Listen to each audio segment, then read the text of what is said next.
Boye, sometimes you become the struggle. You internalize the struggle, and it could be the struggle that it emerges out of your childhood. Something happened. You were little, um, and you struggled with it your whole life, and then you grow up, and even though you've essentially outgrown that scenario or that problem, you continue to live your life as though that's your everyday threat.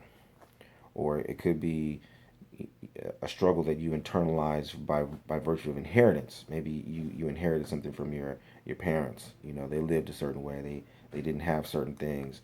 They had certain experiences, and they passed down this mindset to you. And even though you've never lived the problems that they were plagued by on a day-to-day basis, those aren't your problems. But still, you live in the shadow of this problem or this living condition that really troubled them.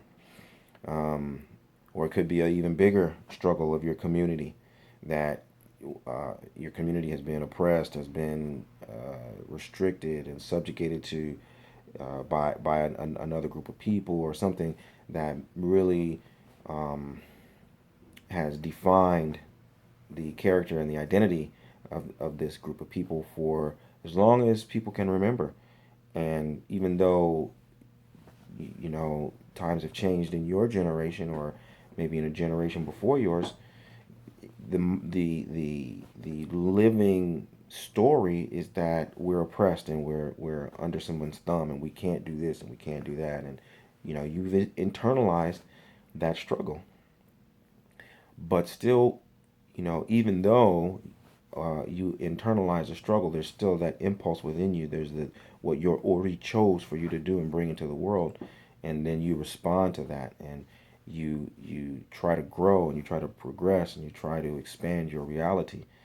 And Ifa is filled with these wonderful um, verses that tell the stories of protagonists who came to consult Ifa because they wanted to achieve something, and Ifa affirmed for them, yes, you're going to achieve exactly what you want. You're going to get exactly what you're aspiring to right now. But you need to sacrifice to not only get that, but you need to sacrifice to maintain it. You need to sacrifice to harvest it. You need to sacrifice to protect it. There's some secondary series of sacrifices you need to make in order to make good on this opportunity once you have achieved it. And you know what I'm going to say. Uh, those stories also tend to be characterized by the protagonist's unwillingness to make the secondary or tertiary sacrifices. So they'll sacrifice to have a spouse, but they won't sacrifice to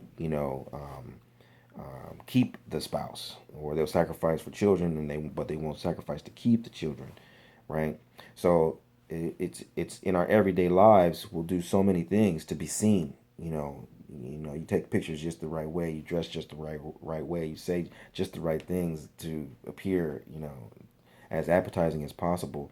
But then when you are where you want to be, you got the man you were looking for, you got the job that you were aspiring to. Now you have to show up. You got to show up every day. You got to be present every day. You got to bring your A game every day. And that's where most people choke. Okay. So what I want you to do right now is I want to give you an invitation. I want to hear from you. I want your feedback.